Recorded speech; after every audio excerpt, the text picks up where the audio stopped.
जैसा कि आपको पता है सीपीसी एग्जाम में आईसीडी टेंसियम सेक्शन से 5 क्वेश्चन पूछे जाते हैं। तो आज के इस वीडियो में हम यहाँ पर सीपीसी एग्जाम में पूछे जाने वाले आईसीडी टेंसियम के मोस्ट रिपीटेड क्वेश्चंस को डिस्कस करेंगे, जिनको फॉलो करके आप भी आईसीडी टेंसियम सेक्शन में 100% स्कोर कर सकते हैं।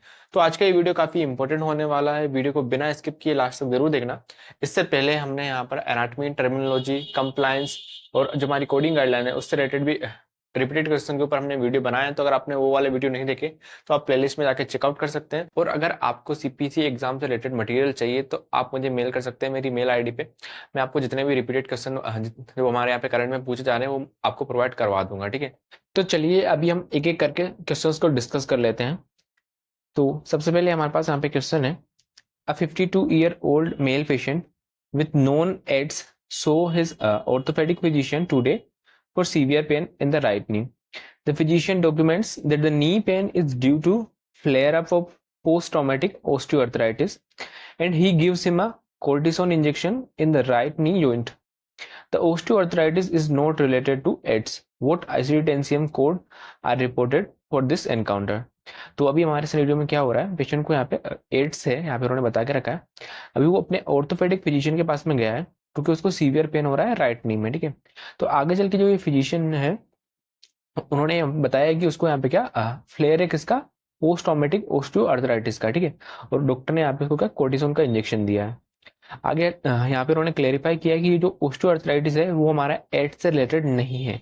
तो अभी इस सिनेरियो को हमें यहाँ पे कोड करना है। ठीक है, तो अभी हमें यहाँ पे जैसे कि एड्स की गाइडलाइन मालूम है कि अगर यहाँ पे कोई कंडीशन है, अगर वो एड्स से रिलेटेड रहती है, ठीक है, तो हम यहाँ पे क्या B20 को सबसे पहले कोड करते हैं। अगर वो हमारी अनरिलेटेड रहती है और अनरिलेटेड कंडीशन के लिए अगर पेशेंट आएगा तो वो जो हमारी अनरिलेटेड कंडीशन है उसको हम यहाँ पे कोड करेंगे। देन इसके बाद में हम यहाँ पे B20 को कोड करेंगे।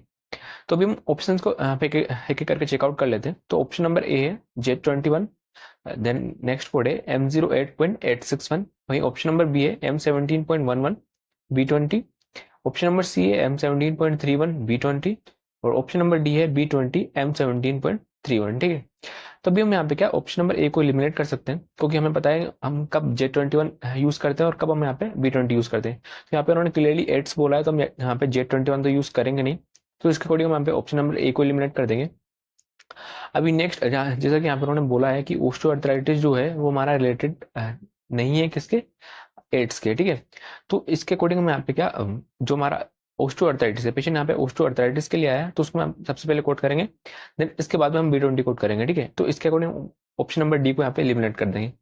अभी हमारे पास ऑप्शन नंबर बी है और ऑप्शन नंबर सी है। ठीक है, तो हमारे पास ऑप्शन नंबर बी में M17.11 कोड है और ऑप्शन नंबर सी में M17.31 कोड है। ठीक है, तो ये जो हमारा कोड है M17.11 ये हमारा किसके लिए रहता है, unilateral primary osteoarthritis of right knee.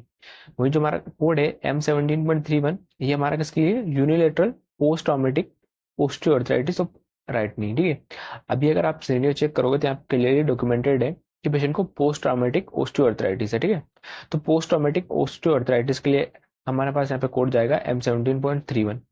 इसके अकॉर्डिंग हमारे पास यहाँ पे ऑप्शन नंबर सी राइट रहेगा।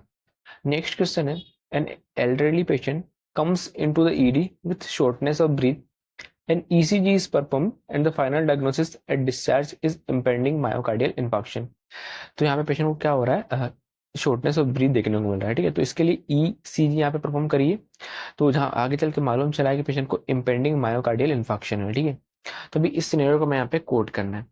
तो ऑप्शन नंबर ए हमारे पास यहाँ पे है R06.02, ऑप्शन नंबर बी है I21.3, इसके साथ कोड है R06.02, ऑप्शन नंबर सी है I20.0, देन नेक्स्ट कोड है R06.02, वही ऑप्शन नंबर डी है I20.0।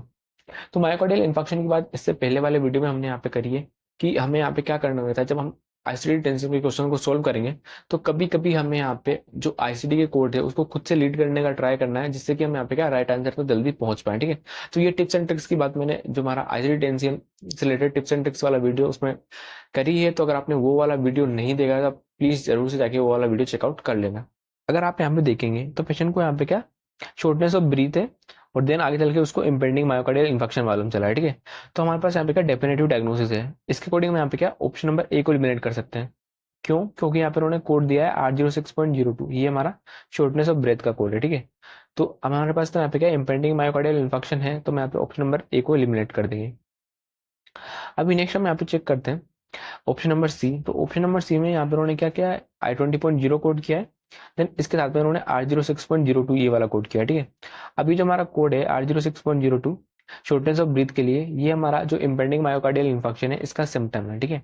तो मोस्ट ऑफ द सिनेरियो जो आपको यहाँ पे मिलेंगे सिम्टम वाले, वो हमेशा जो हमारी डेफिनेटिव डायग्नोसिस रहती है उससे रिलेटेड ही रहते हैं, ठीक है। तो उसको मैं यहाँ पे क्या हमेशा सेपरेटली कोड नहीं करते हैं, ठीक है। तो यहाँ पे उन्होंने क्या ऑप्शन नंबर बी और सी में दोनों में यहाँ पे क्या ये जो हमारा कोड है R06.02 इसको सेपरेटली कोड किया है, ठीक है। तो इसके अकॉर्डिंग में यहाँ पे क्या ऑप्शन नंबर बी और सी को यहाँ पे एलिमिनेट कर देंगे, और हमारे जो लास्ट ऑप्शन नंबर डी यहाँ पे राइट आंसर रहेगा I20.0, ठीक है। अब इसका डिस्क्रिप्शन आप यहाँ पे चेक करोगे तो यहाँ पे इसका डिस्क्रिप्शन बोलता है अनस्टेबल एंजाइना, ठीक है। लेकिन हमारी कंडीशन कौन सी है, इम्पेंडिंग मायोकार्डियल इन्फेक्शन, ठीक है। तो इसका डिस्क्रिप्शन यहाँ पे हमारे सिनेरियो से मैच नहीं कर रहा है, ठीक है, लेकिन हमारा right answer option number D है, ठीक है। तो भी ऐसे केस में हमें यहाँ पे क्या करना है, हमें यहाँ पे क्या इसको लीड करने का ट्राई करना है, ठीक है। तो अगर आप यहाँ पे इम्पेंडिंग मायोकार्डियल इन्फेक्शन को लीड करने जाएंगे तो आपको यहाँ पे इम्पेंडिंग पे जाना है, देन मायोकार्डियल इन्फेक्शन को आप लीड करोगे तो हमारे पास यहाँ पे कोड निकल के आएगा I20.0, और यही हमारे यहाँ पे राइट आंसर रहेगा। नेक्स्ट क्वेश्चन है, a 32-year-old female who is 38 week pregnant with triplet goes into the labor and vaginally delivers two healthy girls with ABGAR of 9. The third baby is in a transfer presentation and the patient is taken to the OR for C-section and a baby boy with ABGAR is delivered. What ICD tensium codes are reported?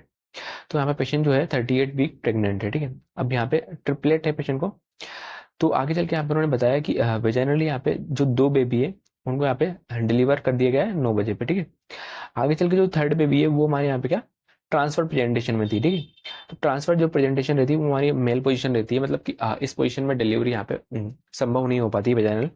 तो यहाँ पे क्या करना पड़ा, उसको यहाँ पे क्या सी सेक्शन परफॉर्म करना पड़ा OR में, मतलब ऑपरेटिंग रूम में ले जाके, ठीक है। और ये जो बेबी है लास्ट थर्ड वाला उसको यहाँ पे क्या डिलीवर कर दिया गया है, ठीक है। तो अभी हम यहाँ पे क्या एक एक करके ऑप्शन को चेक कर लेते हैं। तो ऑप्शन नंबर ए है O32.2x(x)(1), वहीं ऑप्शन नंबर बी में हमारा प्राइमरी कोड है O32.2x(x)(0), ऑप्शन नंबर सी में कोड है O32.2x(x)(3), और ऑप्शन नंबर डी में हमारे पास यहाँ पे कोड है O32.2x(x)(3), ठीक है। तो अभी हम यहाँ पे क्या सबसे पहले प्राइमरी कोड्स को चेक कर लेते हैं। तो अभी हमारा जो कोड है O32.2xxa, ठीक है। इसका डिस्क्रिप्शन बोलता है maternal care for transfer and oblique, यहाँ पे हमारे यहाँ पे कंडीशन रहेगी फीटस 1, ठीक है। तो अभी हमारे जो प्राइमरी कोड है उनके जो हमारे 7th कैरेक्टर है 10333, ये हमारा यहाँ पे बताता है कि कौन सी जो फीटस है उसकी यहाँ पे मेल पोजिशनिंग यहाँ पे कंडीशन है, ठीक है। तो हमारे केस में क्या, ये जो हमारी 2 बेबी थी वो हमारी वेजाइनली डिलीवर हो चुकी है, ठीक है। तो ये तो हमारी मेल पोजिशन में है नहीं, लेकिन जो हमारी थर्ड बेबी थी, ठीक है, वो हमारी ट्रांसफर कंडीशन में थी, ठीक है। तो इसके लिए हमें यहाँ पे कोड करना है, तो जो इसका नंबर रहेगा वो हमारा कौन सा है, थर्ड फीटस है, ठीक है। तो इसके अकॉर्डिंग अगर आप यहाँ पे चेक करोगे, जो हमारा कोड है O32.2xx3, ठीक है, ये हमारा बोलता है कि maternal care for transfer and oblique I fetus 3, ठीक है। तो ये जो हमारे तीनों जो हमारे कोड्स हैं, ठीक है, वो हमारी सेम कंडीशन के लिए, जबकि पेशेंट को यहाँ पे क्या ट्रांसफर या फिर ओब्लिक पोजिशन रहती है, ठीक है। लेकिन जो हमारे 7th डिजिट है वो हमारे बता रहे हैं कि फीटस कौन सी है। 0 मतलब अनस्पेसिफाइड फीटस है, एक मतलब फीटस फीटस नंबर 1 है, या फिर थर्ड नंबर की जो हमारी फीटस है जो हमारी यहाँ पे क्या ट्रांसफर पोजीशन में, ठीक है। तो हमारी थर्ड फीटस थी, ठीक है। तो इसके अकॉर्डिंग हमारे यहाँ पे जो कोड है O32.2xx3, ये हमारे यहाँ पे क्या जाएगा, ठीक है। तो अभी हम इसके अकॉर्डिंग ऑप्शन नंबर ए और बी को एलिमिनेट कर सकते हैं। अभी हम यहाँ पे देखते हैं ऑप्शन नंबर सी और डी, ठीक है। तो अगर आप यहाँ पे इनका सेकंड कोड देखोगे Z38.61 और Z37.51, ठीक है। तो ये जो हमारा कोड है Z37.51, इसका डिस्क्रिप्शन बोलता है ट्रिपलेट ओ लाइव बॉर्न, ठीक है। तो ये हमारा क्या आउटकम ऑफ डिलीवरी का कोड है, जहाँ पे हमें बताना रहता है कि आउटकम ऑफ डिलीवरी क्या हमारा यहाँ पे रहा है, ठीक है। सारे लाइव बॉर्न थे या फिर स्टिल बर्थ थे, ठीक है। तो अभी हमारे केस में क्या 3 बेबी थे, मतलब ट्रिपलेट्स थे, ठीक है, और सारे हमारे यहाँ पे क्या लाइव बॉर्न है, ठीक है। किसी की भी यहाँ पे क्या डेथ नहीं हुई है, ठीक है। तो ट्रिपलेट्स और लाइव बॉर्न ये हमारे यहाँ पे क्या Z37.51, ये हमारे यहाँ पे जाएगा, ठीक है, क्योंकि सारे यहाँ पे क्या लाइव बॉर्न है, ठीक है। तो इसके अकॉर्डिंग हमारा ऑप्शन नंबर डी यहाँ पे राइट आंसर रहेगा, ठीक है। वहीं अगर आप ऑप्शन नंबर सी का सेकंड कोड देखेंगे Z38.61, तो इसका डिस्क्रिप्शन बोलता है ट्रिपलेट सम लाइव बॉन्ड, ठीक है। तो यहाँ पे बोलना चाह रहा है ट्रिपलेट की यहाँ पे डिलीवरी हुई है, लेकिन कुछ ही यहाँ पे क्या लाइव बॉन्ड यहाँ पे निकले हैं, लेकिन कुछ यहाँ पे क्या मर गए हैं, ठीक है। लेकिन हमारे यहाँ पे कोई भी डेथ यहाँ पे नहीं हुई है, ठीक है। तो इसके अकॉर्डिंग हमारा क्या option number D right answer रहेगा। अगला क्वेश्चन है, अ 45-year-old mail with history of type 1 diabetes mellitus presents for a follow-up. During the examination, the ophthalmologist notes mild non-proliferative diabetic retinopathy with macular edema of eye. What ICD tensium code is reported, ठीक है। तो अभी हमारे case में यहाँ पे क्या हो रहा है, पेशेंट को यहाँ पे हिस्ट्री है टाइप 1 डायबिटीज mellitus की। पेशेंट यहाँ पे फॉलोअप के लिए आया है। आगे चल के एग्जामिनेशन में यहाँ पे मालूम चला है कि ये जो पेशेंट है उसको यहाँ पे क्या नॉन प्रोलिफरेटिव डायबिटिक रेटिनोपैथी है, साथ में क्या उसको मैकुलर एडिमा भी है, ठीक है। तो अभी इस सिनेरियो का मैं यहाँ पे कोड करना है। तो अभी हमारे पास यहाँ पे अलग अलग कोड है E10.3211, E10.319, E10.3219 और E11.3219। तो अगर आप यहाँ पे कोड चेक करोगे, हमारे पास यहाँ पे क्या टाइप 1 डायबिटीज है और पेशेंट को नॉन प्रोलिफरेटिव डायबिटिक रेटिनोपैथी है, ठीक है। तो इसके अकॉर्डिंग हमारा ऑप्शन नंबर सी यहाँ पे राइट आंसर रहेगा, E10.3219 type 1 diabetes mellitus with mild non proliferative diabetic retinopathy with macular oedema unspecified eye को, क्योंकि यहाँ पे क्या जो इसकी आई थी वो यहाँ पे क्या स्पेसिफाई करके नहीं रखी थी, ठीक है। तो जब भी आपको यहाँ पे क्या डायबिटीज विद रेटिनोपैथी की कंडीशन देखने को मिलेगी तो आपको यहाँ पे सबसे पहले चेक करना है टाइप ऑफ डायबिटीज हमारे यहाँ पे कौन सा है, टाइप 1 है, टाइप 2 है, ठीक है। देन हम यहाँ पे चेक करेंगे कि ये जो हमारी रेटिनोपैथी है वो हमारी किस आई में है, ठीक है। लेफ्ट आई में है, राइट आई में है, या फिर बायलेटरल आई में है, या फिर हमें यहाँ पे चेक करना पड़ेगा कि हमारा प्रोलिफरेटिव है या फिर नॉन प्रोलिफरेटिव है, ठीक है। तो ये सब चेक करके आप इस रिलेटेड सिनेरियोस को इजीली सॉल्व कर सकते हैं। बाकी अगर आप यहाँ पे नीचे चेक करोगे तो ये जो हमारे कोड है E11.359, E10.319, E10.3211, E11.3511, ये सारे कोड्स हमारे यहाँ पे क्या पूछे गए हैं ICD 10cm सेक्शन से, ठीक है। तो जितने भी कोड्स हैं इनसे आप एक बार गो थ्रू हो जाइएगा, क्योंकि ये भी करंट में पूछे जा रहे हैं। नेक्स्ट क्वेश्चन है, a 62-year-old male presents to the emergency department with sudden severe chest pain radiating to left arm. ECG shows ST elevation. Cardiac enzymes are elevated. The cardiologist diagnosed an acute myocardial infarction of the inferior wall. Which of the following code best describe the condition? तो यहाँ पे patient को क्या हो रहा है, patient emergency department में आया, ठीक है, क्योंकि पेशेंट को यहाँ पे क्या सीवियर चेस्ट पेन यहाँ पे हो रहा था, ठीक है। आगे चल के जो ईसीजी परफॉर्म करी गई उसमें मालूम चला कि एसटी सेगमेंट जो है उसमें एलिवेशन देखने को मिल रहा है, ठीक है। देन यहाँ पे मालूम चला है कि पेशेंट को अक्यूट मायोकार्डियल इंफेक्शन है इंफीरियर वॉल का। तो अभी इस सिनेरियो को मैं यहाँ पे कोड करना है। तो अभी हम यहाँ पे एक एक करके ऑप्शन को चेकआउट कर लेते हैं। तो ऑप्शन नंबर ए है I21.9, ऑप्शन नंबर बी है I21.19 with R07.9, option number C है I21.11, ऑप्शन नंबर डी है I21.19। तो चलिए हम एक एक करके सबसे पहले इनका डिस्क्रिप्शन देख लेते हैं। तो ये जो हमारा कोड है I21.9, ये हमारा किसके लिए रहता है, हमारा अक्यूट मायोकार्डियल इंफेक्शन अनस्पेसिफाइड, ठीक है। लेकिन अगर आप हमारा सिनेरियो देखेंगे तो हमारे सिनेरियो में क्या हो रहा है, पेशेंट को अक्यूट मायोकार्डियल इंफेक्शन है, लेकिन यहाँ पे उन्होंने स्पेसिफाई करके रखा है कि ये जो वॉल है जो अफेक्ट हुई है इंफीरियर वॉल है, ठीक है। तो इसके अकॉर्डिंग हमारा ऑप्शन नंबर ए तो यहाँ पे राइट आंसर रहेगा नहीं, ठीक है। अभी हम ऑप्शन नंबर बी चेक करते हैं। तो यहाँ पे जो हमारा कोड है I21.19, इसके साथ में उन्होंने R07.9 जो कि हमारा चेस्ट पेन का कोड है, इसको यहाँ पे उन्होंने कोड किया, ठीक है। लेकिन जो हमारा मायोकार्डियल इन्फेक्शन रहता है, ठीक है, जिसको कि हार्ट अटैक भी बोला जाता है, तो ये जो हमारा कोड है R07.9 चेस्ट पेन, ये हमारा सिम्टम है किसका, अक्यूट मायोकार्डियल इन्फेक्शन का, ठीक है। तो इसको हम यहाँ पे क्या सेपरेटली कोड करेंगे नहीं। तो इसके अकॉर्डिंग मैं यहाँ पे क्या ऑप्शन नंबर बी को एलिमिनेट कर देंगे। अभी ऑप्शन नंबर सी में हमारे पास यहाँ पे कोड है I21.11 और ऑप्शन नंबर डी में हमारे पास यहाँ पे कोड है I21.19, ठीक है। तो इनका अगर आप यहाँ पे डिस्क्रिप्शन चेक करोगे तो जो हमारा कोड है I21.11, इसका डिस्क्रिप्शन बोलता है ST elevation myocardial infection involving right coronary artery. वही जो हमारा कोड है I21.19, इसका डिस्क्रिप्शन बोलता है ST elevation myocardial infection involving other coronary artery और इंफीरियर वॉल, ठीक है। तो ये जो हमारा कोड है I21.19, इसका डिस्क्रिप्शन हमारा यहाँ पे मैच कर रहा है, क्योंकि पेशेंट को यहाँ पे क्या एसटी एलिवेशन मायोकार्डियल इंफेक्शन है और यहाँ पे इंफीरियर वॉल का यहाँ पे जिक्र भी है, ठीक है। और हमारे केस में क्या इंफीरियर वॉल का यहाँ पे क्या इन्फेक्शन हुआ था, ठीक है।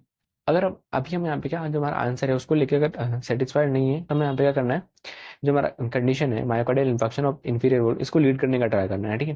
तो अगर आप यहाँ पे इसको लीड करोगे तो सबसे पहले आपको यहाँ पे इन्फेक्शन पे जाना है, देन मायोकार्डियल पे अगर आप यहाँ पे जाओगे, ठीक है, पेशेंट को यहाँ पे क्या एसटी एलिवेशन हो रहा था।